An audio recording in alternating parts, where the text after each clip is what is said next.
बंधुगण आजिर एही भिडियोटी कर्कट राशि व्यक्तिविशेष मानक पई विशेष खास हेबापई जाउअछि।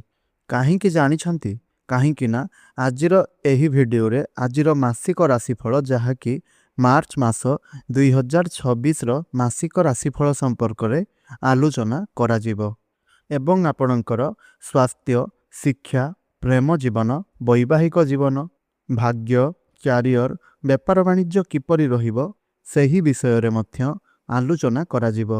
ନବଗ୍ରହ ମାନଙ୍କର ସ୍ଥିତି କିପରି ରହିଅଛି ଏବଂ ଯେଉଁ ଗ୍ରହ ଆପଣଙ୍କୁ ଖରାପ ଫଳ ପ୍ରଦାନ କରୁଛନ୍ତି ଶେଷରେ ତାଙ୍କ ପାଇଁ ପ୍ରତିକାର ମଧ୍ୟ ରହିବ।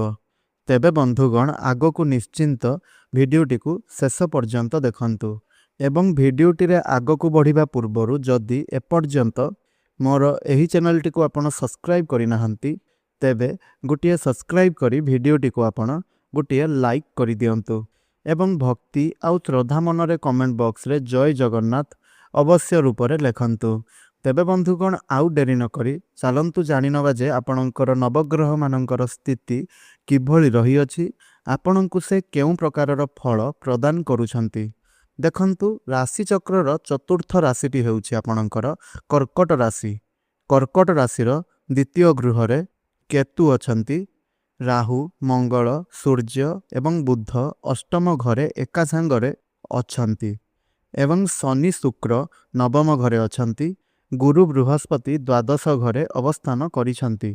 तेबे बंधुगण एबे चलंतु आपणकर स्वास्थ्य विषय रे आलोचना करिबा। तो बंधुगण देखंतु आपणकर राशिर स्वामी हेले चंद्रमा। चंद्रमा प्रत्येक 2 दिन रे थरे से निजर स्थान परिवर्तन करिथांती। तो एठारे आपणकर पंचम घरर स्वामी मंगल अष्टम गृह रे अछंती। शत्रुंक राशि रे से अछंती। मंगलंकर एबे कौनसी राशि मध्य परिवर्तन होबार नाही। तेणु गुरु बृहस्पति मध्य आपणकर एमिति रे भी द्वादश रे अवस्थान करिछंती। तापरे एबे मार्च 11 रे से तांकर मार्गी हेबा पई जाउछंती। मार्गी हेबे तेणु एठारे पंचम घर जेहेतु हुई थाए पेटर तेणु पेटर स्वामी हेउछंती मंगल।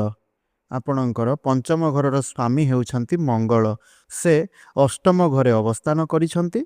आउ अष्टम घरटी को कुंडली रे खराब बुली माना जाई थाए। तेणु आपणଙ୍କୁ एठारे खाइबा पीबा उपरे ध्यान देबा पई पड़िबो। जंक फूड अवॉइड करिबा पई पड़िबो। आपणଙ୍କର लिभर जनित समस्या होई पारे। बदहजमी आपणଙ୍କର देखा देई पारे।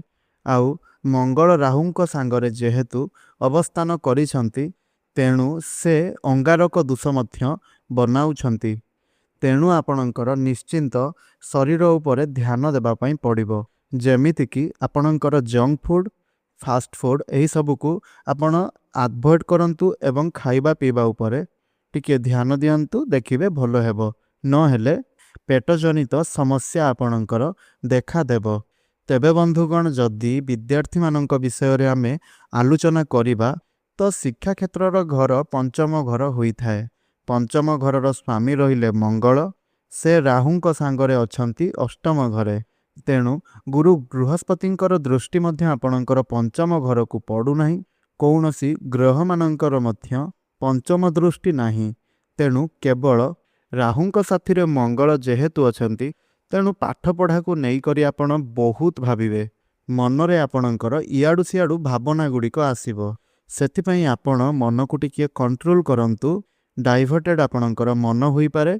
जेहेतु राहु आपणଙ୍କ मन को डिस्टर्ब करि पारंती। आपणଙ୍କର मन पाठ पढ़ारू हटि जीवो। आपणଙ୍କର मन अन्य आड़े जीवो जेमिति कि प्रेम जीवन को जाई पारे। आपणଙ୍କର खेलिबा पई गेम टीवी किंबा मोबाइल आड़े जाई पारे। तेणु आपणଙ୍କର मन को टिके स्थिर रखंतु। पाठ पढ़ारे आपण निजर मन लगांतु। एग्जाम रे आपणଙ୍କୁ भल फल जदि प्रदान हेउ नाही तेणु आपण शांत रखिबा पई निजर मन को चेष्टा करंतु। मेडिटेशन करंतु सेईटा आपणଙ୍କ पई भलो हेबो। तेबे बंधुगण जदि आपणଙ୍କର प्रेम जीवन विषय रे आलोचना करिबा तो आपणଙ୍କର पंचम घरटी होई थाए सही प्रेम जीवनर घर। पंचम घरर स्वामी मंगल अष्टम घरे अछंती। आउ से सूर्यंक साथी रे अछंती। तेणु एठारे आपणଙ୍କର स्वभाव देखा जाउछि जे आपण जहां को भलो पाउछंती ଯାହା ସହିତ ରିଲେସନରେ ଆପଣ ଅଛନ୍ତି ସେ ଉଗ୍ର ସ୍ୱଭାବର ରହିବେ। ଡୋମିନେଟିଭ୍ ନେଚର ତାଙ୍କ ମଧ୍ୟରେ ରହିବ। ଆପଣ ହେଉଛନ୍ତି ଚନ୍ଦ୍ରମା, ତେଣୁ ଆପଣଙ୍କର ମୁଣ୍ଡି ସ୍ୱଭାବ ରହିବ। ଓଭର ଥିଙ୍କିଂ ଆପଣଙ୍କ ମନକୁ ଆସିବ। ଚନ୍ଦ୍ରମା ହେଉଛନ୍ତି ଆମର ମନ, କଳ୍ପନା ଏବଂ ଭାବନା। ତେଣୁକରି ଆପଣଙ୍କର ମୁଡ୍ ସୁଇଂ ହୋଇପାରେ। ଛୋଟ ଛୋଟ କଥା ଗୁଡ଼ିକୁ ନେଇକି ଆପଣଙ୍କ ମନରେ ଭାବନା ଆସିପାରେ। ତେଣୁ ଧ୍ୟାନ ଦିଅନ୍ତୁ, କାରଣ ମଙ୍ଗଳ ରାହୁଙ୍କ ସହିତ ଅଛନ୍ତି, ଶତ୍ରୁଙ୍କ ଘରେ ଅଛନ୍ତି।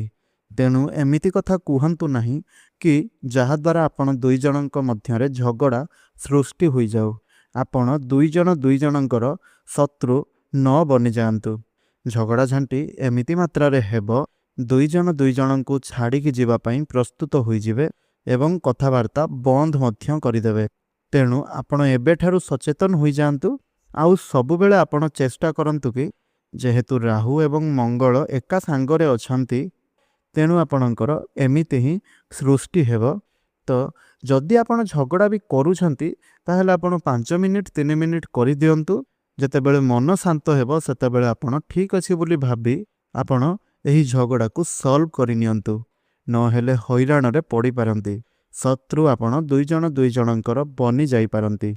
ତେଣୁ ଆପଣଙ୍କୁ ଆପଣଙ୍କର ପ୍ରେମ ଜୀବନ ଉପରେ ଧ୍ୟାନ ଦେବା ପାଇଁ ପଡ଼ିବ। ତେବେ ବନ୍ଧୁଗଣ, ଯଦି ଆପଣଙ୍କର ବୈବାହିକ ଜୀବନ ବିଷୟରେ ଆଲୋଚନା କରିବା ତ ସପ୍ତମ ଘରଟି ହେଉଛି ବୈବାହିକ ଜୀବନର ଘର। ତ ସପ୍ତମ ଘରର ଅଧିପତି ଶନି ନବମ ସ୍ଥାନରେ ଅବସ୍ଥାନ କରିଛନ୍ତି। ଆଉ ସେ ଭଲ ସ୍ଥାନରେ ଅଛନ୍ତି କାହିଁକି ନା କେନ୍ଦ୍ରର କନେକ୍ସନ୍ ଭାଗ୍ୟସ୍ଥାନ ସହିତ ବନୁଅଛି। ଶୁକ୍ରଙ୍କ ସାଙ୍ଗରେ ମିତ୍ରଙ୍କ ସ୍ଥାନରେ କନେକ୍ସନ୍ ବହୁତ ଭଲ ବନୁଛି। ତେଣୁ ଆପଣଙ୍କ ଜୀବନସାଥୀଙ୍କର ଭାଗ୍ୟକୁ ନେଇକରି କଣ୍ଟ୍ରୋଲ ରହିଛି। ଆପଣଙ୍କ ଭାଗ୍ୟରେ ଉନ୍ନତି ଦେଖାଦେଉଛି, କ୍ୟାରିୟରରେ ମଧ୍ୟ ଉନ୍ନତି ଦେଖାଦେଉଛି, ବୈବାହିକ ଜୀବନରେ ମଧ୍ୟ ଉନ୍ନତି ଭଲ ଦେଖାଦେଉଛି। ଖାଲି ଆପଣ ଆପଣଙ୍କ ବାଣୀ ଉପରେ ଟିକିଏ କଣ୍ଟ୍ରୋଲ କରନ୍ତୁ। ଟିକିଏ ବାଣୀ ଆପଣ ଏମିତି କିଛି କହିବା କାରଣରୁ ଅପଡାଉନ୍ ଟିକିଏ ଆପଣଙ୍କର ଦେଖା ଦେଉଅଛି। ଆପଣଙ୍କର ବୈବାହିକ ଜୀବନ ଟିକିଏ ଖରାପ ଦେଖାଦେଉଛି, ନହେଲେ ସେମିତି କିଛି ବଡ଼ ସମସ୍ୟା ନାହିଁ। ଓଭରାଲି ଦେଖିବା ପାଇଁ ଗଲେ ଆପଣଙ୍କର ବୈବାହିକ ଜୀବନ ବହୁତ ଭଲ ଅଛି। ଯଦି ଆପଣ ଚାହୁଁଛନ୍ତି ପ୍ଲାନିଂ କରିବା ପାଇଁ, ତେବେ ଆପଣ ପ୍ଲାନିଂ କରନ୍ତୁ। କେଉଁଆଡ଼େ ଗୋଟେ ବୁଲିବା ପାଇଁ ହେଉ ଅଥବା ଆପଣ ଆପଣଙ୍କର ଜୀବନସାଥୀଙ୍କୁ ନେଇ ବାହାରକୁ ଯାଇପାରନ୍ତି, ଦୂରଯାତ୍ରା କରିପାରନ୍ତି, ଧାର୍ମିକ ଯାତ୍ରା କରିପାରନ୍ତି ଏବଂ ବୈବାହିକ ଜୀବନ ବହୁତ ଭଲ ଅଛି। ତେବେ ବନ୍ଧୁଗଣ, ଯଦି ଆପଣଙ୍କର ଭାଗ୍ୟ ବିଷୟରେ ଆଲୋଚନା କରିବା ତ ନବମ ସ୍ଥାନଟି ହେଉଛି ଭାଗ୍ୟର ସ୍ଥାନ। ନବମ ସ୍ଥାନର ଅଧିପତି ଦେବଗୁରୁ ବୃହସ୍ପତି ଦ୍ୱାଦଶ ସ୍ଥାନରେ ଅଛନ୍ତି। ଆଉ 11 ମାର୍ଚ୍ଚରୁ ସେ ବକ୍ରିରୁ ମାର୍ଘୀ ହୋଇଯିବେ। ତ ବହୁତ ଭଲ ଫଳ ଆପଣଙ୍କୁ ପ୍ରଦାନ ହେଉଅଛି। ବହୁତ ଭଲ ସଂଯୋଗ ମଧ୍ୟ ବନଉଛନ୍ତି। ସତ ସେଇଟା, କିନ୍ତୁ ଏତେ ଭଲ ହେବ ନାହିଁ କାହିଁକି ନା ଆପଣଙ୍କର ଦ୍ୱାଦଶ ଗୃହରେ ଜାତକର ଖରାପ ବୋଲି ମାନା ଯାଇଥାଏ। ତେଣୁକରି ପୂର୍ବରୁ ଆପଣଙ୍କର ଯାହା ବି କିଛି ଲସ୍ ହେଉଥିଲା, ଖର୍ଚ୍ଚ ଆପଣଙ୍କର ହେଉଥିଲା, ଟିକିଏ ତ ସେହିସବୁରେ ଆପଣଙ୍କର ସୁଧାର ଆସିବ। କିନ୍ତୁ ସେତେ ବଡ଼ ସମସ୍ୟା ଆପଣଙ୍କ ଭାଗ୍ୟରେ ରହିବ ନାହିଁ। ସମସ୍ୟା ଆପଣଙ୍କର ସେତେଟା ବି ଦେଖା ଦେଉନାହିଁ। ଆପଣଙ୍କ ଭାଗ୍ୟରେ କଣ୍ଟ୍ରୋଲ ଆସିବ। ଆପଣଙ୍କୁ ଯଦି ଆପଣଙ୍କର ଭାଗ୍ୟ ସପୋର୍ଟ ଦେଉନଥିଲା, ତ ଏବେ ଆପଣଙ୍କର ଭାଗ୍ୟ ଆପଣଙ୍କୁ ସପୋର୍ଟ ଦେବ। କିନ୍ତୁ ପୁରାପୁରି ଠିକ୍ ହେବ କେତେବେଳେ ନା ମେ ମାସକୁ, ଯେତେବେଳେ ଦେବଗୁରୁ ବୃହସ୍ପତି ଆପଣଙ୍କର ପ୍ରଥମ ଘରକୁ ଆସିକି ଉଚ୍ଚ ହୋଇଯିବେ। ସେତେବେଳେ ଆପଣଙ୍କର 99% ଭାଗ୍ୟ ଆପଣଙ୍କର ସପୋର୍ଟ ଦେବ। କିନ୍ତୁ ଏବେ ଆପଣଙ୍କର ଭାଗ୍ୟ ସେତେ ଆପଣଙ୍କୁ ସପୋର୍ଟ ଦେଉନାହିଁ। ଯେହେତୁ ମାର୍ଗୀ ହେଉଛନ୍ତି ଯେତେବେଳେ, ସେତେବେଳେ ଆପଣଙ୍କୁ କିଛିଟା ଫଳ ଭଲ ହୋଇପାରେ, ଯେମିତିକି ସୁଧାର ଆସିବ। ପୂର୍ବରୁ ଯଦି ଆପଣଙ୍କର କିଛି ଲସ୍ ହେଉଥିଲା କିମ୍ବା କେହି ପଇସା ନେଇକି ଫେରଉ ନଥିଲେ କିମ୍ବା କିଛି ବି ଆପଣଙ୍କର ଲସ୍ ଚାଲିଥିଲା, ବାଧାବିଘ୍ନ ଆସୁଥିଲା, ସେହି ସବୁ ସମାଧାନ ଆପଣଙ୍କର ଧୀରେ ଧୀରେ ହୋଇଯିବ। ତେବେ ବନ୍ଧୁଗଣ, ଯଦି ଆପଣଙ୍କର କ୍ୟାରିୟର ବିଷୟରେ ଆଲୋଚନା କରିବା ତ ଦଶମ ଘରଟି ହେଉଛି କ୍ୟାରିୟରର ଘର। ତ ଦଶମ ଘରର ଅଧିପତି ରହିଲେ ମଙ୍ଗଳ। ସେ ଅଷ୍ଟମ ଗୃହରେ ଅବସ୍ଥାନ କରିଛନ୍ତି। ତେଣୁ ଆପଣ ରିସର୍ଚ୍ଚ ଫିଲ୍ଡରେ ଯଦି କାମ କରୁଛନ୍ତି, ତେବେ ଆପଣଙ୍କ ପାଇଁ ବହୁତ ଭଲ ଫଳ ପ୍ରଦାନ ହେବ। ଆପଣ ଯଦି କୌଣସି ମ୍ୟାନେଜମେଣ୍ଟ କାମ କରୁଛନ୍ତି, ତେବେ ଆପଣଙ୍କୁ ଗ୍ରୋଥ୍ ଦେଖିବା ପାଇଁ ମିଳିବ। ଏବଂ ଯେତେବେଳେ ଦଶମ ଘରର କନେକ୍ସନ୍ ଅଷ୍ଟମ ଘର ସହିତ ବନୁଅଛି, ତେଣୁ ଦଶମ ଘର ହେଉଛି ଆପଣଙ୍କର କର୍ମର, ଅଷ୍ଟମ ଘର ହେଉଛି ରହସ୍ୟର, ତ୍ରିକ୍ ଭାବର। ତେଣୁ ଯେଉଁ କାମ ଆପଣ କରୁଛନ୍ତି ନିଜ କାମରେ ଆପଣ ନିଜେ କନଫ୍ୟୁଜ୍ ହୋଇଯିବେ। ଆପଣଙ୍କ ମନକୁ ଇଆଡ଼ୁ ସିଆଡ଼ୁ ସବୁ ଭାବନା ଗୁଡ଼ିକ ଆସିବ। ଆପଣଙ୍କର କାମ ସେତେ ସହଜରେ ବି ହେବ ନାହିଁ। ଆପଣଙ୍କୁ କାମରେ ଯେତେ ଖୁସି ଆସିବା କଥା ସେତେଟା ବି ଖୁସି ଆପଣଙ୍କୁ ଆପଣଙ୍କ କାମରେ ଲାଗିବ ନାହିଁ। କାମରେ ଆପଣଙ୍କର ଅଳସୁଆ ଭାବ ରହିବ, କାହିଁକି ନା କୁଣ୍ଡଳୀରେ ଅଷ୍ଟମ ଗୃହକୁ ଖରାପ ବୋଲି ମାନାଯାଏ। ତେଣୁକରି କ୍ୟାରିୟରକୁ ନେଇକରି କିଛି ଭଲ ରହିଛି। କ୍ୟାରିୟରକୁ ନେଇକି ଆପଣ କିଛି ରିସର୍ଚ୍ଚ ମଧ୍ୟ କରିବେ, ରହସ୍ୟଜନିତ କାମ କରିବେ, ଯାହାକି ପର୍ଦ୍ଦାଫାଶ କରିବେ। କିନ୍ତୁ ଅଷ୍ଟମ ଗୃହଟି ଯେହେତୁ ଖରାପର ଅଟେ, ତେଣୁ ଆଚିଭମେଣ୍ଟ ତ ଆପଣଙ୍କୁ ମିଳିବ, କିନ୍ତୁ ଆପଣଙ୍କର କିଛି ନା କିଛି ସମସ୍ୟା ଦେଖା ଦେଇପାରେ।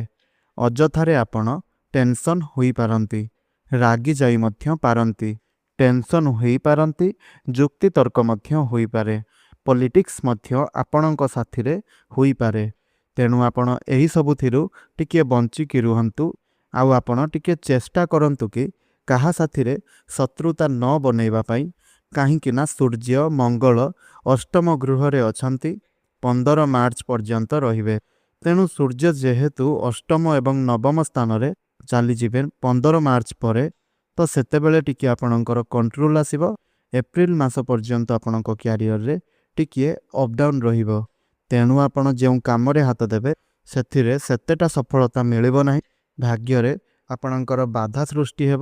ତ ଏପରି ଦେଖାଦେଉଛି ଯେ ଆପଣଙ୍କର କର୍ମକ୍ଷେତ୍ରରେ ଯୁକ୍ତିତର୍କ ରହିଛି। ତେଣୁ କାହା ସାଥିରେ ଝଗଡ଼ା ଝାଣ୍ଟି କରନ୍ତୁ ନାହିଁ। ଯାହା କାମ ଆପଣଙ୍କର ଆପଣ ସେଇଟା କରନ୍ତୁ। ଅଳସୁଆ ଭାବନାକୁ ଆପଣ ଛାଡ଼ନ୍ତୁ, ସେଇଟା ଆପଣଙ୍କ ପାଇଁ ଭଲ ହେବ। ତେବେ ବନ୍ଧୁଗଣ, ଯଦି ଆପଣଙ୍କର ବିଜନେସ୍ ବିଷୟରେ ଆଲୋଚନା କରିବା, ବିଜନେସ୍ ଆପଣଙ୍କର ତ ବହୁତ ଭଲ ରହିଛି। ଯଦି ଆପଣ ଏଡ଼ିଟିଂ ଲାଇନ୍ରେ କାମ କରୁଛନ୍ତି, ଯଦି ଆପଣ କିଛି ଲୌହଜନିତ କାମ କରୁଛନ୍ତି, ତେବେ ଆପଣଙ୍କୁ ବହୁତ ଭଲ ଫଳ ପ୍ରଦାନ ହେବ। ଯଦି ଆପଣ ପଲିଟିକ୍ସରେ ଅଛନ୍ତି କିମ୍ବା ଆପଣ ଟ୍ରେଡ଼ିଂ କରୁଛନ୍ତି, ଯେମିତିକି ସେଲ୍ ପରଚେସ୍ କରୁଛନ୍ତି, ତ ସେହି ସବୁ କାମ ଆପଣଙ୍କ ପାଇଁ ବହୁତ ଭଲ ରହିବ। ଯଦି ଟାର୍ଗେଟ୍ ବେସ୍ କାମଗୁଡ଼ିକ କରୁଛନ୍ତି, ତେବେ ତାହା ଆପଣଙ୍କର ବହୁତ ଭଲ ରହିବ। ଆପଣଙ୍କର ବିଜନେସ୍ 70% ଭଲ ଦେଖାଦେଉଛି। ଆପଣ ଯେଉଁ କାମ କରିବେ ବିଜନେସ୍ରେ ଆପଣଙ୍କର ଟିକେ ଲସ୍ ରହିଛି, ତେଣୁ ଟିକେ ଖର୍ଚ୍ଚ ଆପଣଙ୍କର ରହିବ, ତା ସହିତ ଲାଭ ମଧ୍ୟ ଆପଣଙ୍କର ହେବ। ଇନକମ୍ରେ ଗ୍ରୋଥ୍ ଦେଖାଦେଉଛି। ଆପଣଙ୍କର କୌଣସି ପ୍ରକାରର ନୂଆ ବିଜନେସ୍ ଆପଣ ଏହି ଟାଇମ୍ରେ ଆରମ୍ଭ କରନ୍ତୁ ନାହିଁ। ତା ସହିତ ଯଦି ପାର୍ଟନରସିପ୍ରେ ବିଜନେସ୍ କରୁଛନ୍ତି, ତେବେ କାହାକୁ ବି ଅନ୍ଧ ପରିକା ବିଶ୍ୱାସ କରନ୍ତୁ ନାହିଁ। ଗୁପ୍ତ କଥା କାହାକୁ ବି ଆପଣ କୁହନ୍ତୁ ନାହିଁ, ନହେଲେ ଆପଣ ହଇରାଣରେ ପଡ଼ିପାରନ୍ତି। ସବୁଠାରୁ ଭଲ ରହିଲା ଆପଣଙ୍କର ଏପ୍ରିଲ ମାସ ପରେ ବିଜନେସ୍ ଭଲ ଚାଲିବ। ଆପଣଙ୍କର ସବୁ କ୍ଷେତ୍ରରେ ଯାହା ବି କିଛି ସମସ୍ୟା ଥିଲା ସେତେବେଳେ ହିଁ ଆପଣଙ୍କର ସମାଧାନ ହେବ। ତ ଏହା ତ ଥିଲା ଗ୍ରହମାନଙ୍କର ସ୍ଥିତି। ତେବେ ଯଦି ଉପାୟ ବିଷୟରେ ଆଲୋଚନା କରିବା, ତେବେ ଚନ୍ଦ୍ରମାଙ୍କର ବୀଜ ମନ୍ତ୍ର ପାଠ କରନ୍ତୁ, ହନୁମାନ ଚାଳିଶା ପ୍ରତ୍ୟେକ ଦିନ ପାଠ କରନ୍ତୁ, ସୂର୍ଯ୍ୟନାରାୟଣଙ୍କୁ ଜଳ ଅର୍ପଣ କରନ୍ତୁ, ମେଡ଼ିଟେସନ୍ କରନ୍ତୁ, ଭଗବାନଙ୍କର ପୂଜା ଆରାଧନା କରନ୍ତୁ। ଦେଖିବେ ଆପଣଙ୍କର ମନ ଶାନ୍ତ ରଖିବା ପାଇଁ ସବୁବେଳେ ଯୋଗ କରନ୍ତୁ, ସକାଳ ସମୟରେ ପ୍ରାଣାୟାମ କରନ୍ତୁ, ବଡ଼ ସାନ ବ୍ୟବହାର ଭଲ ରଖନ୍ତୁ ଏବଂ ପିତାମାତାଙ୍କର ଆଶୀର୍ବାଦ ପ୍ରତ୍ୟେକ ଦିନ ନିଅନ୍ତୁ। ଦେଖିବେ ଆପଣଙ୍କୁ ସବୁ କାର୍ଯ୍ୟରେ ସଫଳତା ପ୍ରାପ୍ତ ହେବ। ତେବେ ବନ୍ଧୁଗଣ, ଆଶା କରୁଛି ଆପଣଙ୍କୁ ଯଦି ଏହି ଭିଡ଼ିଓଟି ଭଲ ଲାଗିଛି, ଆଉ ଏପର୍ଯ୍ୟନ୍ତ ମୋର ଏହି ଚ୍ୟାନେଲଟିକୁ ଆପଣ ସବସ୍କ୍ରାଇବ୍ କରିନାହାନ୍ତି, ତେବେ ଚ୍ୟାନେଲଟିକୁ ଆପଣ ସବସ୍କ୍ରାଇବ୍ କରି ଭିଡ଼ିଓଟିକୁ ଗୋଟିଏ ଲାଇକ୍ କରିଦିଅନ୍ତୁ। ଧନ୍ୟବାଦ।